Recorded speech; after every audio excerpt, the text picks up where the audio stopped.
We will talk about the principles of planning. So this is one of the four management processes that we're aware of. The other three being organizing, leading, and controlling. Now, planning, it seems like this is like your first process, but from a timeline standpoint, it need not be the first. Although it does make sense that before you start doing the other three processes of organizing and controlling and leading, you probably would want to have planning pinned down or completed as much as possible. So for this particular session, we're going to talk about the general characteristic of planning, what it is really, and have a little bit more detail around planning. And then we'll talk about the steps in the planning process per se. So what really happens in the planning process. You will notice that the planning process is similar to an earlier process that we've talked about, which is the decision-making process. And then we'll talk about the planning subsystem. So to end this particular session. Now, let's go with the first topic, the general characteristic of planning. So what is planning? Well, planning is a process of determining how the organization can get where it wants to go and what it will do to accomplish its objectives. It's a very simple idea. Uh, Intuitively, we have a bit of an appreciation of what planning is about. So it's not really that of a complicated process or activity. Uh, but generally, planning is supposed to help you or the organization achieve what you really want to do. Okay? And you can think of it metaphorically like in a map. You want to go from point A to point B. You want to go from the origin to the destination, and then you go through it. Okay, so the map is your symbol for a plan, typically, but that's not your full plan. Okay, there will be other things, other elements that you'll have to consider, which would enable you to go from point A to point B, and that whole process is planning. Okay, in that sense. Now, what is another definition for planning? Well, it is a systematic development of action programs aimed at reaching agreed upon objectives by the process of analyzing, evaluating, and selecting among the opportunities which are foreseen. So if you've noticed towards the latter part of this definition, it has the same features and qualities as that of a decision-making process. There's some analysis involved, okay? There's an evaluation and eventual selection of what needs to be done. So in a way, when you do planning, decision-making is part of that. Uh, and it makes sense because you don't really plan without having to make some decisions along the way. Now, rolling back a bit further to the earlier definition, earlier part of the definition, it's a systematic development. Okay, so there has to be something deliberate, something constructed, and it has to be systematic. It has to follow a certain logic. It has to follow a certain structure. Okay? And it's a systematic development of what? Action programs, things that need to be done with the intention of accomplishing objectives that have been agreed upon prior to this systematic development. Okay, I mean, at least that's how we're going to see it now, and this is how typically management views planning. Now, later on, the more common way to do planning would be a very monolithic approach, wherein there's a very slow structure or approach, right? Sometimes we sit down with everyone, we talk about the landscape, we talk about the available resources that can be utilized, and then we take a look at some of the options.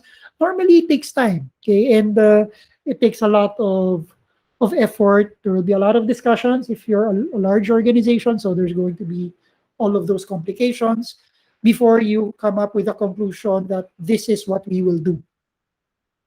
Okay. But what is not uh, shown or described in the definition is the fact that it had to be like that. Like it has to take a slow time. No, I mean, planning need not be slow. Okay. But naturally, if there is some level of deliberation, it will consume some time.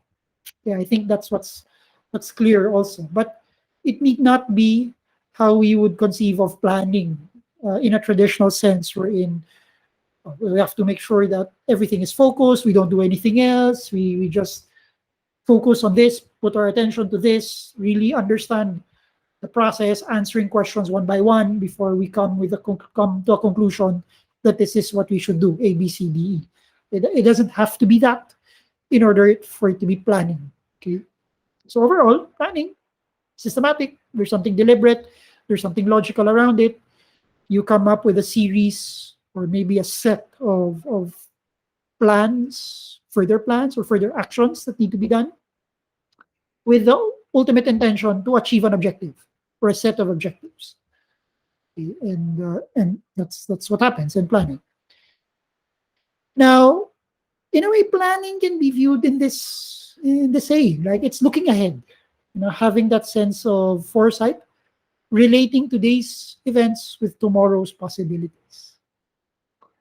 And this is something that I perhaps have said this in a previous session, wherein the best way to predict the future is to invent it. Okay, but for us to do that, we have to do some planning. Okay, the more detailed steps of looking ahead, that's planning. Now, the purpose of planning, there are many purposes. There are many reasons why you want to plan. Okay, well, one reason is for protection. Okay, we want to minimize risks by reducing the uncertainties surrounding business conditions and clarifying the consequence of related management actions. So we want to make sure that the plan, after the completion of the plan, whatever the expected outcome would be, is the real actual outcome. So that's something that we want to happen. Okay, and we do that with a plan. So the plan enables us to make sure that what we want to happen will actually happen. Okay? And in order to accomplish that, your plan has to address uncertainties and risks. Okay. Of course, planning also has an affirmative purpose. A plan is also meant to increase the degree of organizational success. Uh, it's possible that without a plan, an organization can accomplish something, but with a plan, the organization can actually accomplish something much more. Okay? So the earlier purpose might be to minimize risks and uncertainty. This particular purpose maximizes the chances of success. Okay? And there are other purposes as to why people plan or organizations plan. You want to establish a coordinated effort within the organization. Naturally, you want the organization to reach its objectives. And it can also facilitate the accomplishment of the organization. Uh, there's going to be some sense of efficiency and effectiveness that's expected if you have a plan. And these are the advantages of planning. There are a lot of them. You could probably add more. Um, Offsets risks and uncertainty. We've seen that. Provides a sense of direction. Okay, you go back to that metaphor of the map. Okay, a plan is like a map. It also provides guidelines for decision making. Okay, anything that would deviate from the plan, you will decide not to proceed. Right. Okay, anything that can support the plan, okay, you do it. Another advantage for planning is increasing organizational effectiveness. Okay? Instead of people just going out doing their own thing, then you actually shepherd them to do what is really needed to accomplish a goal or an objective. Provides efficiency. In operations, accomplishing things as soon as possible, as quickly as possible, ensures better coordination, okay, facilitating control, encourages innovation and creativity. Of course, there are things that were not considered in the plan earlier, okay, then implicitly it gives you an idea on what may not have been considered, which gives the organization an idea to explore these things also. Okay. And it can also facilitate delegation. So since there's a clear plan, it's easier for you to assign tasks. So there are many advantages to planning, and some of which maybe we're not uh, explicitly clear on those advantages, but we can feel it. We know that planning has its advantages. Okay. It would be very rare to cite examples or scenarios wherein planning is useless or detrimental. More often than not, any form of planning is always good. Now, we go now to the steps in the planning process. So what are the steps involved when we do planning? Okay. And this is an example of a planning process. Note that this is not a universal process wherein everybody has to follow this. There will be some variations. Other textbooks would probably label them differently. Also, similar to the decision making process, it need not be linear permanently. It can go from one step to another, maybe go back to a previous step, maybe skip some steps later on, okay? But for ease of explanation or ease of appreciation, the planning process can also be viewed in a linear fashion. And we'll take a look at that now. Okay, so the first one is stating your objectives in the organization, and then listing down the alternative ways to accomplish those objectives, and then developing the premises or assumptions upon which each alternative is based, okay? And then choosing the best alternative for reaching the objectives, and then developing plans or action items to pursue those objectives, okay, and putting the plans into action. So actually implementing or executing it. If you've noticed, it's also similar to the decision making process. Okay, so trying to come up with a decision and planning, they're very similar in terms of their uh, physiognomy or function, right? They seem to have a similarity or something analogous on how they operate, right? But okay, I mean, regardless, um, definitely a plan is deliberate, and being something deliberate, there has to be a sense of decision. Okay? There has to be a choice, and there has to be an execution behind it. Okay? Let's go down to each one. Stating your objectives, the very first. Sometimes it needs to be elaborated again. Sometimes it needs to be emphasized again. But this is normally the very first step in any planning process. You review your objectives. Okay? A clear statement of organizational objectives is necessary before planning can begin. Okay, makes sense because, as we said earlier from the definition, the plan is supposed to accomplish those objectives. So without the objectives at the start, then it's not really a plan. No? It can be just like uh, what we would call bara bara or very ad hoc. Okay, there's no sense of deliberation because there's no objective in the first place. Okay, something that you'd be reminded from Alice in Wonderland, right? With the Cheshire Cat. Okay, the Cheshire Cat was asked, okay, what road will lead me to my destination? And the Cheshire Cat sort of asked, where do you want to go? Well, I don't know. And then the Cheshire Cat said, well, any road. Okay, so I mean, that's one way of looking at it as to why planning is important or the objective is important to a plan. Because if you don't have an objective, then any road is okay. Now, a goal or an objective, we want it to be SMART. Okay, so by SMART, it's an acronym, SMART. Okay, we want it to be specific, measurable, acceptable or achievable, realistic, and having a time frame or time bound. But You can also look at your objectives to be smarter. Okay, wherein there's that extending. So the goal should stretch the capabilities of the employees or the performer and motivate him to extend his capabilities beyond his usual limits. So there has to be a sense of growth, okay, extending or expanding. And the second R, rewarding.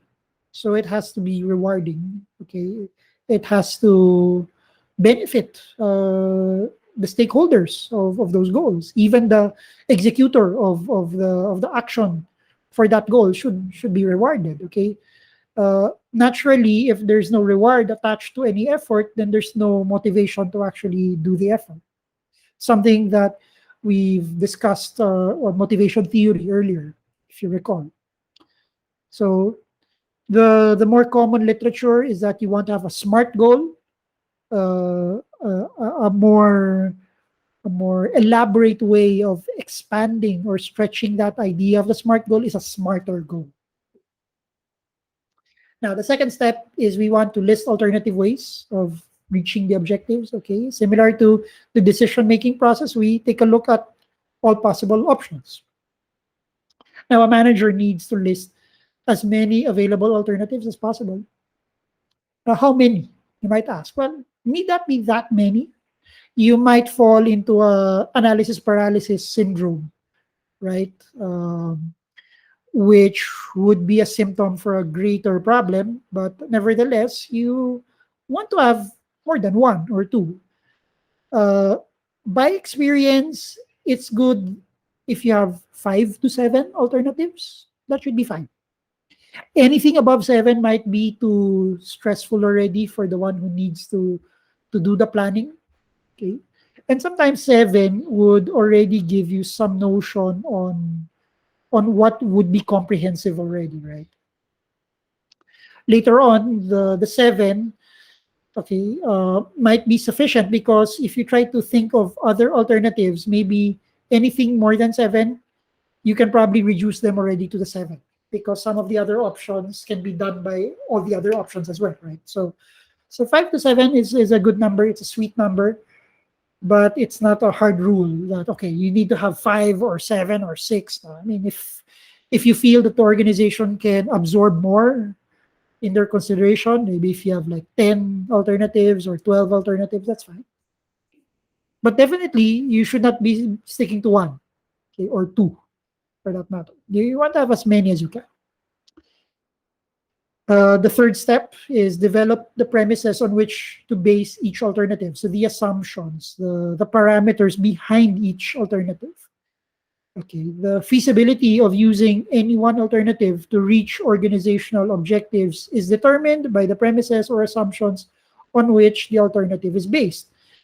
Typically, in this step, you challenge or question the alternatives, right, based on the assumptions that couch the alternative. Sometimes the assumptions are no longer true, in which case you can already eliminate that from your list. That's fine. Okay. Uh, but there are times wherein maybe you've considered certain assumptions or premises that you failed to acknowledge also in other alternatives. So now it builds your alternative set. It becomes richer. You get to see each one in a much better position. Okay, so at least whenever you have to make that choice, you are confident that you are basing your decision from a more comprehensive set of of alternatives or options. Uh, okay, the next step here is choosing the best alternative eventually. Okay, and this is where the decision making comes into the picture. Okay. So the alternatives have to be evaluated. Okay, and typically the way to evaluate the alternatives would be very much similar to how we do decision making. Okay. In this case, we take a look at the assumptions behind or the premises behind each alternative. Okay. And that's how we arrive at the best alternative. And then after we've chosen the best alternative, we come up with an implementation roadmap, okay, or a plan. Now that's a plan, okay, to pursue the chosen alternative. So as a deliverable, the plan is only constructed at this point. Okay, it starts here. But prior to coming up with the plan as a deliverable, there's some backroom work that needs to happen, some thinking process. Okay, and that's where you do your analysis of alternatives and the like. Okay. Now, in this case, a manager begins to develop typically three types of plan according to the scope and intention and perspective. Okay, so a manager can begin to develop a strategic plan, tactical plans, and operational plans. Okay, um, and we'll see that in a while. But the whole point of these types of plans is that definitely when you are going to go ahead with a certain alternative, you are making sure that you're covering all the bases, okay, from the top level, mid level, at the grassroots, as far as your execution goes. So that's what every manager should always be thinking about. Okay. So with the strategic plan, let's start with that. What's a strategic plan? Well, a strategic plan would hit the level of strategy or goals. Okay, and more precisely, strategic plans are general plans. Okay, that indicate resource allocation, priorities, and actions. Okay, necessary for achieving strategic goals. Okay, so they're pretty high level. They impact a larger organization, okay, and not just you or your department. Okay, and they also take a look at things outside of your organization, such as external factors or environmental factors. And that's what's included in a strategic plan. Now, there are 8 major areas for strategic goals. Okay, hopefully your strategic plan would hit some or all of these 8 major areas. And what would be examples? Okay, well, market standing. Uh, this would refer to the desired share of present and new markets, including areas in which new products are needed, and service goals aimed at building customer loyalty. Okay, so market. Another area would be innovation, okay, coming up with new products and services, okay, as well as innovations in skills, okay, in activities, competencies required to supply them. Another area of strategic importance would be HR or human resources. So this would entail people, employees, personnel, okay, and everything in relation to personnel, like competencies, training, qualifications, behavior, attitude, okay, even legal matters, like the labor code. So these are things that are considered by this area.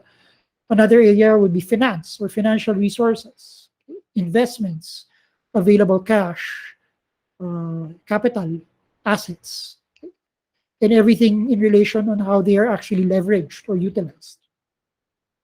Another area is physical resources or the assets themselves, the plants, the facilities, the buildings, uh, the tables, the offices. I mean, they're also part of your strategic plan. Okay, real estate. Other companies would categorize physical resources as real estate, so that's another term. Okay, or workplace real estate. Well, next area, productivity. Okay, so efficient use of resources in order to accomplish a certain goal or outcome. Okay. Uh, the next area would be social responsibility. Although this has been in the mindset of most companies, perhaps in the early 20th century, it has grown into more prominence towards the end of the 20th century and especially at the start of the 21st. Okay. We're talking about ethical behavior, responsibilities to the environment, to society, to the community at large. Okay. And the last area, which your strategic plan should also consider, would be profit. Okay, is your company generating value? Is it profitable? Okay, because of course, if the company is not profitable, then the sustainability of the organization would be put at risk. So these are areas that your strategic plan should consider or hit whenever you come up with a strategic plan. Now, what about a tactical plan? Okay, so this would be perhaps a few steps lower than a strategic plan. So they're supposed to be short term as well. So whereas a strategic plan might take a long period of time, maybe more than 1 year. Okay, but that's still a plan, and that's a strategic plan. Tactical plans, on the other hand, they can be short term, maybe 6 months or less. They're supposed to support the implementation of the strategic plans. So they're a little bit more concrete, they're a little bit more defined or specific, and they indicate the actions to be done by the major units or departments within the organization. So now, if your strategic plan encompasses the entire company, your tactical plan would encompass a certain department or certain office or certain team. Now, such plans are more concerned with getting things done than deciding what to do. So the strategic plan will tell you the what or even the why, right? The tactical plan would pretty much tell you a little bit of the how. In the strategic plan won't really tell you how. Okay, they'll tell you, like I said, the what and the why and the where.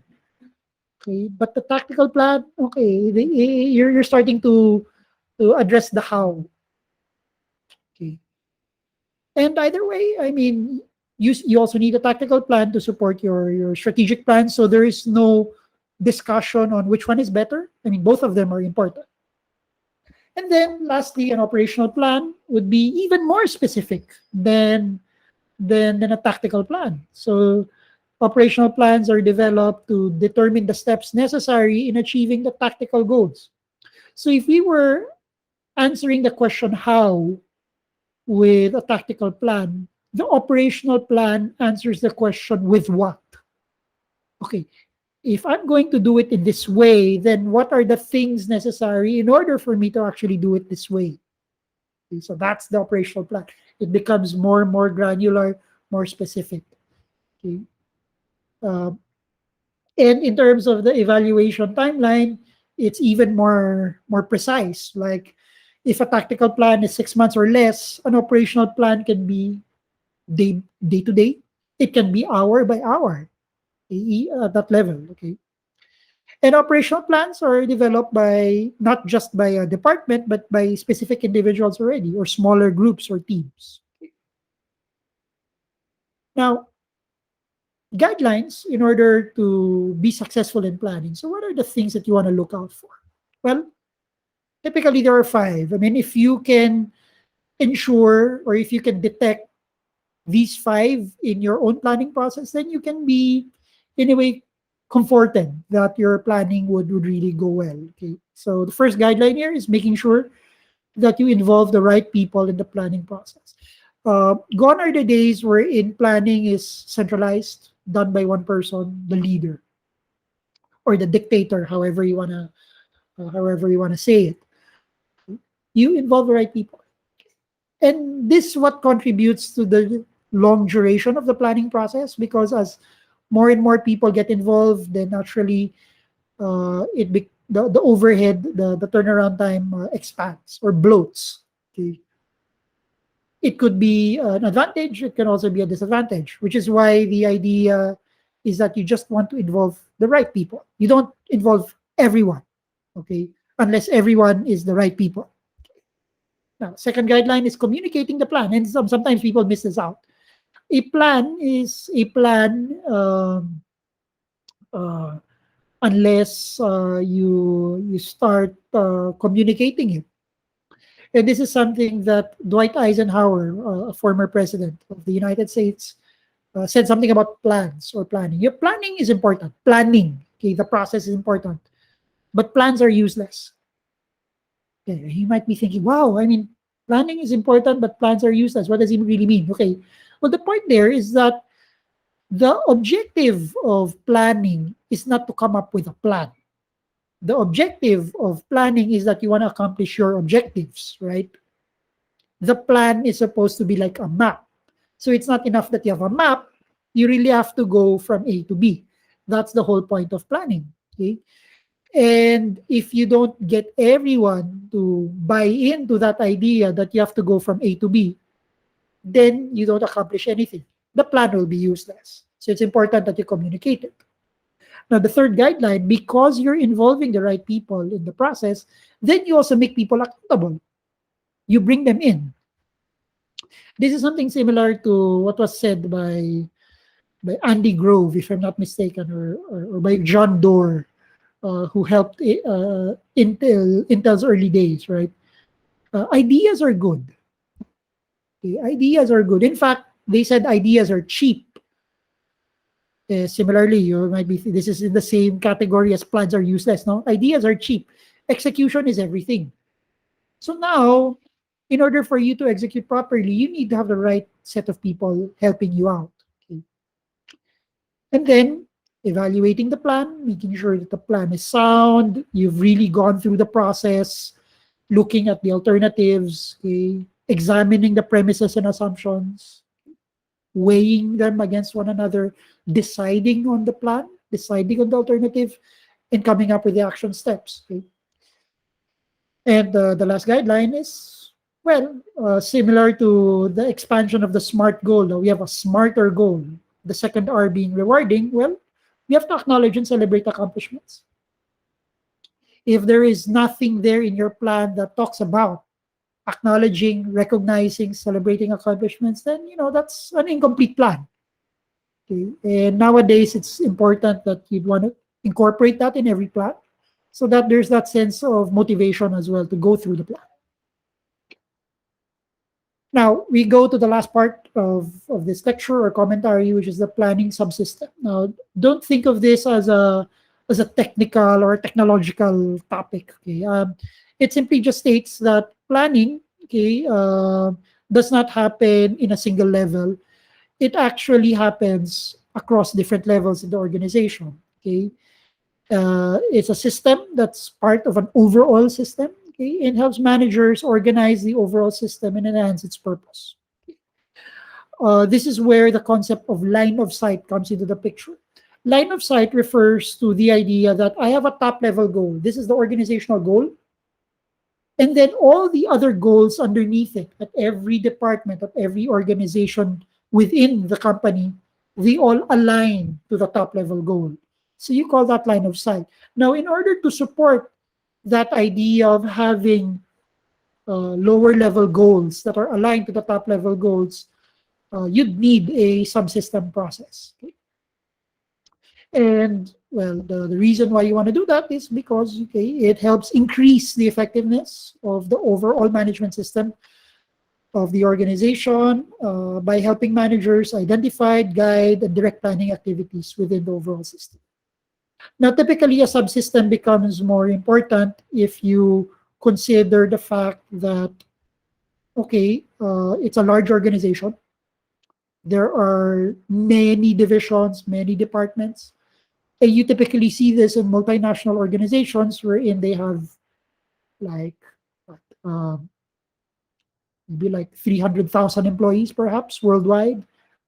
Or even as a large organization, a large conglomerate, even if you have, let's say, like a 10,000 huge organization, you probably need to have some sort of subsystem. But if you have an organization that's relatively small, maybe less than 100, you probably don't really need to have a subsystem, maybe. Okay, but definitely having a subsystem concept is important for really large organizations. So these are typically things that you consider. Okay, so the input, process, output. Okay, this is what usually is considered. Okay, and planning happens across multiple levels of the organization. So the general strategic plan would typically come from the executive level, and then it cascades down to the lower levels, each one with their own way of executing the planning process. What's important is that even though the lower levels do the planning process, they all need to roll up to the larger organization so that they're all aligned and consistent. Okay. Another term that's typically used here is coherent. Okay. The action to be done is consistent with the objective and the intention based on the plan. Okay. So it helps ensure coherence. And I end here for the topic on the principles of planning.